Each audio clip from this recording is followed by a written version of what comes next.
আসসালামাইকুম। New commerce coaching এর পক্ষ থেকে আমি নাজমুল হাসান শরীফ সবাইকে জানাই আন্তরিক শুভেচ্ছা এবং অভিনন্দন। নিউ কমার্স কোচিং এর ধারাবাহিক প্রক্রিয়ার আজকের আলোচনার বিষয় হচ্ছে 2022 সালের এইচএসসি পরীক্ষার্থীদের অ্যাসাইনমেন্টের সমাধান।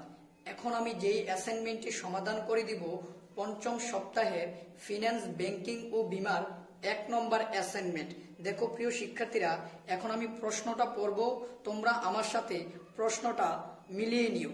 দেখো এই জায়গায় বলছে বিষয় ফিন্যান্স, ব্যাংকিং ও বীমা, অ্যাসাইনমেন্ট নম্বর 1, প্রথম অধ্যায় অর্থায়নের সূচনা। এটা হচ্ছে অধ্যায়ের শিরোনাম। এবার আসো, অ্যাসাইনমেন্টের শিরোনাম হবে যৌথ মূলধনী ব্যবসায়ের অর্থায়নের সামগ্রিক ধারণা ও ব্যাখ্যাকরণ। এবার আসো, নির্দেশনাগুলো কি বলছে একটু লক্ষ্য করো। নির্দেশনা বলছে যৌথ মূলধনী কোম্পানির অর্থায়নের ধারণা, যৌথ মূলধনী কোম্পানির অর্থায়নের কার্যাবলীর বর্ণনা, যৌথ মূলধনী কোম্পানির অর্থায়নের নীতিসমূহের বর্ণনা, যৌথ মূলধনী কোম্পানির অর্থায়নের লক্ষ্য বর্ণনা। এবার আসো, নির্দেশকগুলো কি বলছে এইগুলো তোমাদেরকে মনোযোগ সহকারে বুঝতে হবে। নির্দেশকগুলোর প্রথমেই বলছে যৌথ মূলধনী কোম্পানির অর্থায়নের ধারণা উদাহরণ সহ দিতে হবে। খ নম্বরে বলছে, দেখো 2 নম্বরে বলছে যৌথ মূলধনী কোম্পানির অর্থায়নের কার্যাবলী। এবার এই কার্যাবলী যখন আমরা দিব, কার্যাবলীর উদাহরণ দিতে হবে। 3, যৌথ মূলধনী কোম্পানির অর্থায়নের নীতিসমূহ। এবার দেখো 4 নম্বর বলছে যৌথ মূলধনী কোম্পানির অর্থায়নের লক্ষ্য। এই 4টা জিনিস আমাদেরকে কি করতে হবে? সমাধান করতে হবে। এবার দেখো প্রিয় শিক্ষার্থীরা, আমরা কভার পেজের পরে চাইলে এইরকম একটা পেজ আমরা দিতে পারবো, যদি তোমরা চাও। যদি না চাও তাহলে দেওয়ার দরকার নাই। প্রথমে লিখে নিবা এইচএসসি পরীক্ষা 2022 ফিন্যান্স, ব্যাংকিং ও বীমা প্রথম পত্র, অ্যাসাইনমেন্ট নং 1। এবার আলোচ্য যে বিষয়গুলো আছে, আমরা যে বিষয়গুলো আলোচনা করব, এই বিষয়গুলো আমরা এই জায়গায় কি করলাম? তুলে রাখলাম। এবার আমরা চলে যাই আলোচ্য বিষয়, যে বিষয়গুলো আমরা কি করব? আলোচনা করব। এবার আসো প্রিয় শিক্ষার্থীরা, প্রথম যে প্রশ্নটা সেটা হচ্ছে যৌথ মূলধনী কোম্পানির অর্থায়নের ধারণা। তো তোমরা সবাই মোটামুটি জানো যৌথ মূলধনী কোম্পানি একটি আইনসৃষ্ট প্রতিষ্ঠান, নিবন্ধনের মাধ্যমে তার জন্ম লাভ হয়। তো দেখো আমি এই জায়গায় লিখছি কোম্পানি আইনের অধীনে গঠিত ও পরিচালিত কৃত্রিম ব্যক্তিসত্তার অধিকারী সীমিত দায় বিশিষ্ট ব্যবসা প্রতিষ্ঠানে অর্থায়ন সংক্রান্ত যাবতীয় কার্যাবলী পরিচালনা, নিয়ন্ত্রণ, সংগঠন ইত্যাদি কার্যাবলী সম্পাদন করাকেই যৌথ মূলধনী কোম্পানির অর্থায়ন বলে। 1994 সালের কোম্পানি আইন অনুযায়ী এরূপ প্রতিষ্ঠান গঠিত ও পরিচালিত, নিয়ন্ত্রিত হয়ে থাকে। আমরা সবাই জানি যৌথ মূলধনী কোম্পানি বর্তমানে বাংলাদেশে 1994 সালের কোম্পানি আইন দ্বারা পরিচালিত হয়। কোম্পানি সংগঠন আইনের অধীনে গঠিত, পরিচালিত ও নিয়ন্ত্রিত হয় বলে এ ব্যবসা সহজে ভাঙে না এবং তা চিরন্তন অস্তিত্বের মর্যাদা লাভ করে। আমরা সবাই জানি যে যৌথ মূলধনী কোম্পানি একটা কৃত্রিম ব্যক্তিসত্তা প্রতিষ্ঠান। কেন? কারণ সে আইন দ্বারা সৃষ্ট বলে। এটি নিজ নামে পরিচিত ও পরিচালিত হয় বিদায় ব্যক্তির স্বার্থ কর্তৃক এখানে মুখ্য হতে পারে না, মানে ব্যক্তির স্বার্থ এখানে মুখ্য হতে পারে না। তো এখন আমাদেরকে একটা উদাহরণ দিতে বলছে, আমরা একটা উদাহরণ দিব। উদাহরণস্বরূপ বলা যায় 5 জন ব্যক্তি একত্রিত হয়ে একটি এক্স ব্যাংক প্রতিষ্ঠা করেন। প্রতিষ্ঠানটির নাম দিলেন এক্স ব্যাংক লিমিটেড। প্রতিষ্ঠানের শেয়ার, তারপরে দেখো প্রতিষ্ঠানের শেয়ার হোল্ডারদের দায় সাধারণত ক্রয়কৃত শেয়ার আংকিক মূল্য দ্বারা সীমাবদ্ধ। কোম্পানির পৃথক আইনগত সত্তা একে চিরন্তন অস্তিত্বের মানে উন্নতি করেছে। এ ব্যবসা প্রতিষ্ঠান নিজস্ব নাম ও সিলমোহর ব্যবহার করা যায়, মানে যৌথ মূলধনী কোম্পানির নিজস্ব সিলমোহর এবং নিজস্ব নাম ব্যবহার করে এবং নিজে অন্যের সাথে লেনদেন সম্পাদন করে। এই বিষয়গুলোর কারণেই কিন্তু আমরা যৌথ মূলধনী কোম্পানিকে কৃত্রিম ব্যক্তিসত্তার অধিকারী প্রতিষ্ঠান বলে থাকি। তারপরে আসো প্রিয় শিক্ষার্থীরা, আমরা চলে যাব 2 নম্বর যে প্রশ্নটা, ওইটা যৌথ মূলধনী কোম্পানির অর্থায়নের কার্যাবলী। এবার দেখো এই কার্যাবলী দেওয়ার পূর্বে তুমি একটু ভূমিকা দিয়ে নিবা। তো দেখো আমি দিছি সাধারণত অর্থায়ন বলতে অর্থ সংগ্রহ ও ব্যবহারকে বোঝায়। যৌথ মূলধনী কোম্পানির অর্থায়ন বলতে কোম্পানির সংগঠনে অর্থায়ন সংক্রান্ত কার্যাবলী করা হয় এবং আইন স্বীকৃত ও আইন সৃষ্ট ব্যবসা প্রতিষ্ঠান। তারপরে দেখো আমাদের দৈনন্দিন জীবনে যে কোনো চলাফেরা করতে বা কোনো কার্যাবলী সম্পাদন করতে অর্থ সহায়ক হিসাবে কাজ করে। ঠিক তেমনি যৌথ মূলধনী কোম্পানির ক্ষেত্রেও অর্থ খুবই গুরুত্বপূর্ণ ভূমিকা পালন করে।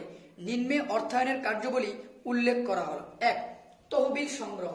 অর্থায়নের প্রথম কার্যাবলীটা হচ্ছে তহবিল সংগ্রহ। দেখো, আর্থিক ব্যবস্থাপক হলেন এমন একজন ব্যক্তি যিনি প্রতিষ্ঠানের আর্থিক কার্যাবলী পরিচালনা করে থাকেন। একজন আর্থিক ব্যবস্থাপকের প্রাথমিক কাজ হলো বিনিয়োগ সিদ্ধান্ত গ্রহণ করা।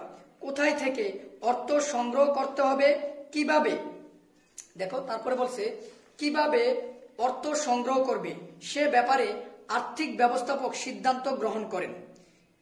স্বল্প সময়ের জন্য অর্থের প্রয়োজন হলে আর্থিক ব্যবস্থাপক স্বল্পমেয়াদী অর্থ থেকে অর্থ সংগ্রহ করবে। দীর্ঘমেয়াদী অর্থের প্রয়োজন হলে দীর্ঘমেয়াদী উৎস থেকে শেয়ার, বন্ড বা ঋণপত্র বিক্রি করে তহবিল সংগ্রহ করবে। উদাহরণস্বরূপ দেখো, যেহেতু তারা উদাহরণ দিতে বলছে প্রত্যেকটাতে, তো উদাহরণ দিয়ে দিবা তোমরা। কোম্পানি আইন অনুযায়ী 2 বা ততোধিক ব্যক্তি বা প্রতিষ্ঠান পরিচালনা ও গঠনের জন্য স্বল্পমেয়াদী বা দীর্ঘমেয়াদী উৎস হতে তহবিল সংগ্রহ করে, যেমন ব্যাংক, বীমা, ইজারা প্রতিষ্ঠান ইত্যাদি। এবার আসো 2 নম্বর কার্যাবলীটা, মূলধন বাজেটিং সিদ্ধান্ত। খুব গুরুত্বপূর্ণ একটা কার্যাবলী। কোনো দীর্ঘমেয়াদী প্রকল্পে বিনিয়োগের জন্য মূলধন বাজেটিং সিদ্ধান্ত গ্রহণ করতে হয়। কোনো আর্থিক পরিকল্পনাকে বাজেট বলে। তারপর দেখো, আর কোনো দীর্ঘমেয়াদী আর্থিক পরিকল্পনাকে মূলধন বাজেটিং বলে। এই জায়গায় একটু মনোযোগ দাও তোমরা। কোনো আর্থিক পরিকল্পনাকে বাজেট বলে, আর কোনো দীর্ঘমেয়াদী আর্থিক পরিকল্পনাকে মূলধন বাজেটিং বলে। মূলধন বাজেটিং মূল্যায়নের, দেখো মূলধন বাজেটিং মূল্যায়নের বিনিয়োগ করা হয়ে থাকে।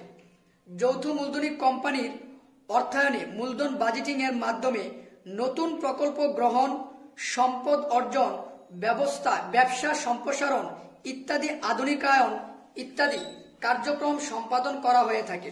উদাহরণ দেখো, বায়োটেক টেকনোলজি একটি নতুন ফার্ম যারা দালান কোঠা প্রস্তুতের জন্য বিভিন্ন ধরনের যন্ত্রপাতি তৈরি করছে। সম্প্রতি ফার্মটি তাদের ফ্যাক্টরির জন্য একটি নতুন মেশিন ক্রয়ের কথা চিন্তা করছে এবং 2টি বিকল্পর মধ্য থেকে অবশ্যই একটি পছন্দ করতে হবে। প্রথম মেশিনের জন্য 14,000 টাকা প্রাথমিক বিনিয়োগ দরকার এবং এটি পরবর্তী 7 বছরে প্রতি বছর 3,000 টাকা করে নগদ প্রবাহ তৈরি করবে। দ্বিতীয় মেশিনটির জন্য প্রাথমিক বিনিয়োগ 21,000 টাকা দরকার এবং প্রতি 8 বছর 4,000 টাকা করে নগদ প্রবাহ প্রদান করবে। এই 2টি মেশিনের মধ্যে কোম্পানি কোন মেশিনটি পছন্দ করবে তা নির্ভর করে মেশিনটির বিনিয়োগ এবং মেশিন থেকে প্রাপ্ত সুবিধার উপর। তারপরে দেখো প্রিয় শিক্ষার্থীরা, প্রাপ্ত সুবিধার উপর, এটা হচ্ছে আমাদের এই যে দেখো এই মূলধন বাজেটিং এর উদাহরণটা। এবার আমরা চলে যাব স্বল্পমেয়াদী সম্পদ ব্যবস্থাপনা। দেখো, স্বল্পমেয়াদী সম্পদ ব্যবস্থাপনা এটা একটা কার্যাবলী। তো কি বলছে দেখো, স্বল্পমেয়াদী সম্পদ ব্যবস্থাপনাকে চলতি সম্পদ ব্যবস্থাপনাও বলে। আর্থিক ব্যবস্থাপনার এটি একটি অত্যন্ত গুরুত্বপূর্ণ ও অবিচ্ছেদ্য অংশ, যেহেতু দীর্ঘমেয়াদী সফলতার জন্য স্বল্পমেয়াদে ভালোভাবে ব্যবসা পরিচালনা করা দরকার। স্বল্পমেয়াদী সম্পদ ব্যবস্থাপনা হচ্ছে 2টি বিপরীতমুখী বিষয়, লাভজনকতা ও ঝুঁকি এর মধ্যে ভারসাম্য তৈরি করে। উদাহরণ দেখো, কোনো প্রতিষ্ঠানে কাঁচামাল ছাড়া কোনো যন্ত্রপাতি উৎপাদন কার্য পরিচালনা করতে পারে না। সুষ্ঠুভাবে পরিচালনার জন্য নগদ টাকা, কাঁচামাল, প্রাপ্য বিল ইত্যাদি চলতি সম্পত্তি প্রয়োজন। চলতি সম্পত্তি বেশি ও খারাপ, আবার কমও খারাপ। দেখো, চলতি সম্পত্তি বেশি হলেও খারাপ, আবার কম হলেও কি খারাপ। তাই যে কোনো প্রতিষ্ঠানের বেশি অলস তহবিল থেকে রাখা উচিত নয়, ফেলে রাখা উচিত নয়। দেখো কি বলছে, তাই যে কোনো প্রতিষ্ঠানের বেশি অলস তহবিল ফেলে রাখা উচিত নয়, এতে প্রতিষ্ঠানের মুনাফার পরিমাণ হ্রাস পাবে। এবার আসো, তারপরে দেখো তহবিল বন্টন, লাস্ট কার্যাবলী তহবিল বন্টন। এখানে তহবিল বলতে প্রতিষ্ঠানের মুনাফাকে বোঝানো হয়েছে। প্রতিষ্ঠানের মুনাফার একটি অংশ শেয়ার মালিকদের মধ্যে আনুপাতিক হারে বন্টন করা হয়, আবার একটি অংশ ব্যবসা সংরক্ষণ করা হয়। ব্যবসা সম্প্রসারণের জন্য আয়ের যে অংশ ব্যবসায় সংরক্ষণ করা হয় তাকে সংরক্ষিত তহবিল বলে। দেখো একটা উদাহরণ, পরিচালনা মুনাফা হতে বন্ড শেয়ার হোল্ডারদের সুদ, সরকারের কর ও অগ্রাধিকার শেয়ার হোল্ডারদের অগ্রাধিকার লভ্যাংশ বাদ দিয়ে সাধারণ শেয়ার হোল্ডারদের মধ্যে আনুপাতিক হারে নগদ লভ্যাংশ বন্টন করা হয়। এবার অবশ্য আমরা চলে যাব পরবর্তী যে প্রশ্ন সেটা। দেখো পরবর্তী প্রশ্নটা হচ্ছে যৌথ মূলধনী কোম্পানির অর্থায়নের নীতিসমূহ।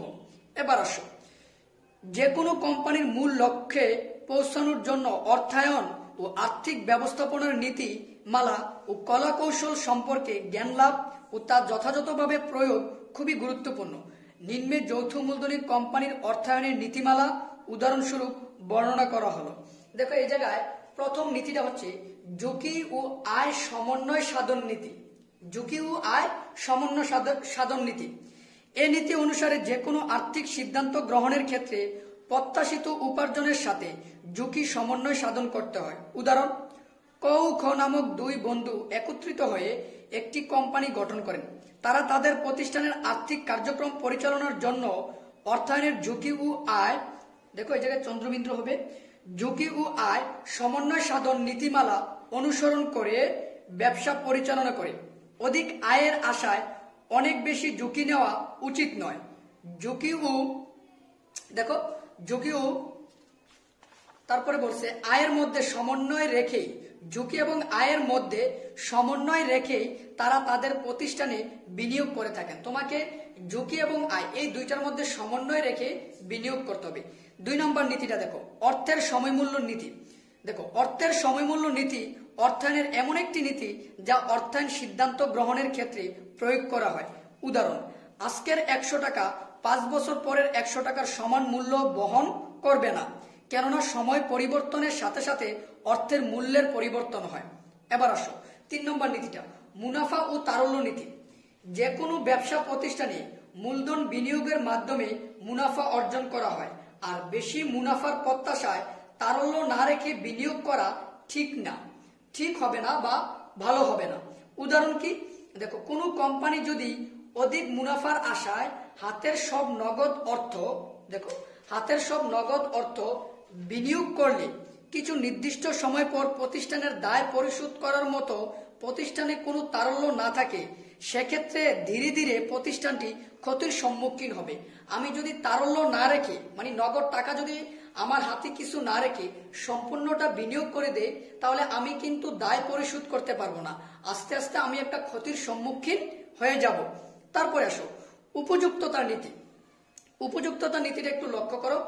এই নীতি অনুসারে ব্যবসা প্রতিষ্ঠানের প্রয়োজন অনুযায়ী অর্থ সংগ্রহ করতে হয়, মানে স্বল্পমেয়াদীর প্রয়োজন হলে স্বল্পমেয়াদী, দীর্ঘমেয়াদীর প্রয়োজন হলে দীর্ঘমেয়াদী। এবার প্রতিষ্ঠানের ধরন অনুযায়ী তুমি যে কোনো একটি নীতি গ্রহণ করবা, এটাই হচ্ছে উপযুক্ততার নীতি।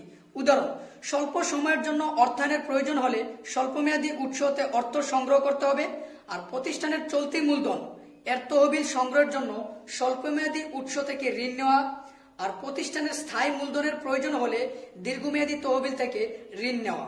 এবার আসো 5 নম্বর নীতিটা, পোর্টফোলিও ও বৈচিত্র্যায়নের নীতি। এই নীতি অনুযায়ী আর্থিক ব্যবস্থাপকগণ একটি প্রকল্পে বিনিয়োগ না করে ঝুঁকি হ্রাস করার উদ্দেশ্যে একাধিক প্রকল্পে বিনিয়োগ করা হয়। তো দেখো তার উদাহরণটা কি, এই জায়গায় উদাহরণটা আমরা বলছি, দেখো কোনো যৌথ মূলধনী প্রতিষ্ঠানে 1 কোটি অর্থ রয়েছে, সেক্ষেত্রে প্রতিষ্ঠানটি যদি ক ব্যাংকে 30 লক্ষ, খ ব্যাংকে 60 লক্ষ এবং গ ব্যাংকে 20 লক্ষ টাকা বিনিয়োগ করেন, তাহলে প্রতিষ্ঠানটির ঝুঁকির পরিমাণ অনেকটাই হ্রাস পাবে। তো এরপরে একটা তোমরা মন্তব্য দিয়ে দিবে যে এই নীতিগুলো ছাড়াও প্রতিষ্ঠানে আরো অনেক নীতি রয়েছে, যেমন নগদ অর্থ প্রবাহ নীতি, ব্যবসায় চক্রনীতি, লিভারেজ প্রবাহ, সম্পদ সর্বাধিকরণ নীতি। তোমরা চাইলে ওই নীতিগুলো ছাড়াও এই নীতিগুলো কি করতে পারো, দিতে পারো। এবার আসো প্রিয় শিক্ষার্থীরা, আমরা পরে যাব তার পরের প্রশ্নে। দেখো যৌথ মূলধনী কোম্পানির অর্থায়নের লক্ষ্য, এইটা হচ্ছে আমাদের লাস্ট একটা প্রশ্ন, খুবই গুরুত্বপূর্ণ। দেখো যে কোনো ব্যবসা প্রতিষ্ঠানের অর্থ সংক্রান্ত সিদ্ধান্ত গ্রহণ ও তা বাস্তবায়নের প্রধান উদ্দেশ্য হচ্ছে কোম্পানির মূল লক্ষ্যে পৌঁছানো। কোম্পানিকে মূল লক্ষ্যে পৌঁছানোর জন্য কিছু সিদ্ধান্ত গ্রহণ করতে হয়, যেমন বিনিয়োগ সিদ্ধান্ত, আর্থিক সিদ্ধান্ত, লভ্যাংশ সিদ্ধান্ত, তারল্য সিদ্ধান্ত। এবার আসো প্রিয় শিক্ষার্থীরা, আর কোম্পানিকে এই সিদ্ধান্তসমূহ অবশ্যই সঠিক সময়ে যথাযথভাবে পালন করতে হবে, তাহলেই কোম্পানি তার মূল লক্ষ্যে পৌঁছাতে পারবে। সঠিক সময়ে যদি আমরা সঠিক সিদ্ধান্তটা নিতে না পারি, তাহলে আমাদের কোম্পানি মূল লক্ষ্যে কখনো পৌঁছাতে পারবে না। একটি ফার্মের মূল লক্ষ্য হচ্ছে মালিক বা শেয়ার হোল্ডারদের সার্বিক অর্থনৈতিক কল্যাণ সাধন করা। প্রতিষ্ঠানের অর্থনৈতিক কল্যাণ সাধনের জন্য দুটি লক্ষ্য রয়েছে, যথা মুনাফা সর্বাধিকরণ, সম্পদ সর্বাধিকরণ। এবার আসো প্রিয় শিক্ষার্থীরা, আমরা এগুলোর বর্ণনা দেওয়ার চেষ্টা করব। দেখো, মুনাফা সর্বাধিকরণ যে কোনো ব্যবসা প্রতিষ্ঠানে সাধারণত সমাজের জন্য প্রয়োজনীয় দ্রব্যাদি বা সেবা উৎপাদন করে তা বিতরণের মাধ্যমে মুনাফা অর্জন করে থাকে। আর এই মুনাফা অর্জনকে সামনে রেখে আর্থিক ব্যবস্থাপক প্রয়োজনীয় সিদ্ধান্তসমূহ গ্রহণ করে থাকে। আধুনিক ব্যবসার জগতে মুনাফা শব্দটি দুটি অর্থে ব্যবহৃত হয়। এক, মালিক সম্পর্কিত ধারণা, পরিচালনা সম্পর্কিত ধারণা। এবার আসো 2 নম্বরে, আমরা দেখো মুনাফা সর্বাধিকরণের লক্ষ্য অর্জনের উপায়। আমরা কিভাবে মুনাফাটা সর্বাধিক করব, এর লক্ষ্যটা কি? আর্থিক ব্যবস্থাপক সঠিকভাবে আর্থিক সিদ্ধান্ত, বিনিয়োগ ও মুনাফা সংক্রান্ত সিদ্ধান্ত গ্রহণ করে মুনাফা সর্বাধিকরণ করতে পারেন। লক্ষ্য অর্জনের উপায় ক নাম্বার, মুনাফা দক্ষতার মাপকাঠি। ক নাম্বারটা হচ্ছে কি? মুনাফা দক্ষতার মাপকাঠি। দেখো, আর্থিক সিদ্ধান্ত গ্রহণে মুনাফার সর্বাধিকরণ কোম্পানি বা ফার্মের উদ্দেশ্যে নির্দেশক হিসেবে কাজ করে। তারপরে দেখো, সম্পদের সুষ্ঠু ব্যবহার। খ হচ্ছে সম্পদের সুষ্ঠু ব্যবহার। অর্থনৈতিক সম্পদের সুষ্ঠু ও দক্ষ ব্যবহারের মাধ্যমে মুনাফা সর্বাধিকরণ সম্ভব। গ নাম্বার, সামাজিক কল্যাণ। এবার আসো, মুনাফা সর্বাধিকরণের মাধ্যমে সঠিক ও সামাজিক কল্যাণ সম্ভব। বিনিয়োগকারী পায় মুনাফা, ভোক্তা পায় সন্তোষজনক দামে তার প্রয়োজনীয় দ্রব্য ও সেবা। এবার আসো, এবার আমরা 2 নম্বর এর পরেরটা পড়ব, সম্পদ সর্বাধিকরণ। মুনাফা সর্বাধিকরণের পরে যে আইটেমটা ছিল আমাদের সম্পদ সর্বাধিকরণ। তো দেখো, সম্পদ সর্বাধিকরণের ভিতরে কি আছে? মুনাফা সর্বাধিকরণ লক্ষ্যটি ফার্মের দুর্বলতাগুলো কাটিয়ে উঠতে ব্যর্থ হওয়ায় সম্পদ সর্বাধিকরণ ধারণাটি সেখানে সফল হয়েছে। তাই বলা যায় যে কোনো একটি ফার্মের সবচেয়ে গ্রহণযোগ্য এবং যথাযথ উদ্দেশ্য হলো ওই ফার্মের বা শেয়ার হোল্ডারদের সম্পদ সর্বাধিকরণ। অন্যভাবে বলা যায় যে ফার্মের নিট মূল্য বৃদ্ধি করাই হলো সম্পদ সর্বাধিকরণের উদ্দেশ্য। এবার আসো প্রিয় শিক্ষার্থীরা, সম্পদ সর্বাধিকরণের উপায়গুলো কি কি? দেখো, আমি লিখে দিছি সম্পদ সর্বাধিকরণের লক্ষ্য অর্জনের উপায়। 1 নম্বর উপায় হচ্ছে অর্থের সময় মূল্যকে বিবেচনা করা। দেখো, সম্পদ সর্বাধিকরণ ধারণা ফার্মের বিনিয়োগ হতে প্রত্যাশিত অর্থের সময় মূল্যকে বিবেচনা করে নিট বর্তমান মূল্য বের করা হয়। নাম্বার 2, ঝুঁকি বিবেচনা। ভবিষ্যতে প্রত্যাশিত অর্থের প্রাপ্তির অনিশ্চয়তাকে বিবেচনা করে প্রত্যাশিত অর্থ প্রাপ্তির সময় যত বেশি হবে, বাট্টাকরণ হারও তত বেশি হবে, ফলে সম্পদ সর্বাধিকরণ সঠিক হয়। তারপরে তোমরা একটা উপসংহার দিয়ে দিবা। এভাবে তোমাদের ফিনান্সের অ্যাসাইনমেন্টটা কি করবা? কমপ্লিট করবা। তো প্রিয় শিক্ষার্থীরা, ভিডিওটা দেখার পর তোমরা ভিডিও থেকে নিজের মতন করে অ্যাসাইনমেন্টটি তৈরি করবা। আর যদি ভিডিওটি তোমাদের উপকারে আসে, তাহলে অবশ্যই ভিডিও শেষে একটি লাইক, কমেন্ট এবং শেয়ার করতে হবে বন্ধুদের মাঝে। যারা সাবস্ক্রাইব করছো তাদেরকে অসংখ্য ধন্যবাদ। ভালো থাকো, সুস্থ থাকো। আসসালামু আলাইকুম।